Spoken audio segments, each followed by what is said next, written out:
ஆனால் கருப்பை அப்படி யோசிக்க வேண்டாம். கருப்பு நீங்க அரிசி சாப்பிட்றீங்க, வெள்ளை அரிசினா அளவு ரொம்ப குறைவாக தான் இருக்கும். அதுவும் நல்ல பட்டை தீட்டாத பாலிஷ் பண்ணாத அந்த மாதிரி அரிசி எடுப்போம். அவன் நம்ம ஊர்ல வந்து சில்கி பாலிஷ் போட்டு வருது அரிசி. சரி, சினிமாலையா நடிக்க போகுது, அது சோறு தானே, வாயில தானே உள்ள போறான். அது ஏன் பல மல்லிகைப்பூ மாதிரி பலன்னு இருக்கணும் சாருங்க?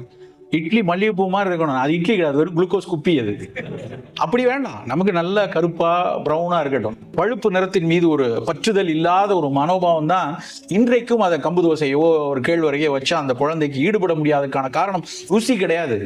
அதை ருசிப்பதற்கு முன்னால் மனத்திடை அந்த நிறத்தில் வந்து உட்கார வச்சு, அது சமூகம் செய்த பிணக்கு. அது நம்ம அதை ஒழிக்கிறோம். நம்ம வீட்டில் கருப்பு கலர் தான் தோசை விடுவேன், கருப்பு கலர் தான் இட்லி சாப்பிடு, இல்லைன்னா சாப்பிடலைன்னா பசி பட்டியல் கடை, ஐ டோன்ட் மைண்ட் அப்படின்னு சொல்லி விடுற மனநிலை வைக்கணும் நம்ம. அப்பதான் அதுல உள்ள சத்துக்கள் போய் சேரணும். இப்போ கவுனி அரிசி எடுத்துங்க, கருப்பு கலர் கவுனி, வெள்ளை கலர் சோறு, ரெண்டையும் கம்பேர் பண்ணி பாருங்க. கருப்பு கவுனியில் இருக்கக்கூடிய ஆந்தோசைனின்ஸ் புற்றுநோய்கள் வரைக்கும் தடுப்பதற்கு ஆற்றல் உள்ளது கருப்பு கவுனி. நான் வந்து 10 நாளைக்கு முன்னாடி தமிழ்நாடு அரசு பல்கலைக்கழகம் வேளாண் பல்கலைக்கழகத்துக்கு ஒரு ஆய்வுக்காக போயிருக்கேன். ஒரு 3 பேராசிரியர்கள் அவரோடு சந்திச்சு பேசினது எனக்கு இங்கிருந்தே போனை போட்டு என் ஒய்ஃப்ட்டு அப்படியே ஒரு சிலாகிச்சு. சரிங்க வந்து சொல்லுங்க, இப்பவுமே எதுக்கு இல்லை அந்த பேப்பர்ல அவர் எப்படி போட்டிருக்காரு தெரியுமா? ஏன்னா எனக்கு அவ்வளவு சிலாகிப்பா இருந்துச்சு. மாப்பிள்ளை சம்பால 37 வெரைட்டி அவர் ஐடென்டிஃபை பண்ணி வச்சிருக்காரு.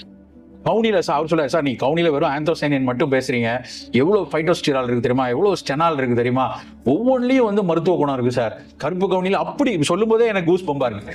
அவ்வளவு நல்ல விஷயங்களே அந்த கவுனியிலையும் மாப்பிள்ளை சம்பாலையும் இருக்கு. நம்மளுடைய மரபு சார்ந்த தானியங்களுக்கு வந்து கொஞ்சம் விலை கூட இருந்தால் கூட ஊக்குவியுங்கள் நண்பர்களே. அது யாரோ ஒரு குடியானவனுக்கு எங்கோ ஒரு இடத்தில் அது பயனாகத்தான் இருக்கலாம். கண்டிப்பா அது சற்றே விலை கூட இருக்கட்டும்.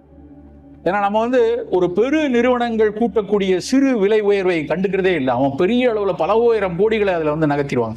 ஜஸ்ட் அவங்களோட சிஸ்டம்ல எக்ஸல் ஷீட்ல போயிட்டு 0.15% இன்க்ரீஸ்ன்னு போட்டான்னா குளோபலா அவனுக்கு ஒரு 300-400 கோடி கிடைக்கும். ஆனால் இங்க இருந்து ஒரு இன்னைக்கும் சிறுதானிய விவசாயம் பண்ணக்கூடிய யாரும் வந்து தனி ஹெலிகாப்டர்ல போய் அங்கே மருந்தடிக்கல.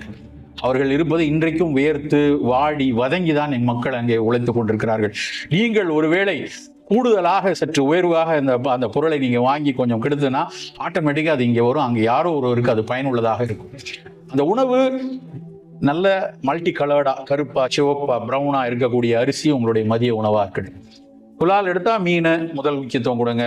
அந்த மட்டனை வந்து 2வது வச்சுக்கோங்க. கோழி வந்து நிறைய பிராய்லர் இது இருக்குன்னா அதுல சில சிக்கல்கள் இருக்கு. அதிகம் வேண்டாம், குறைத்து எடுத்துக்கொள்ளலாம்.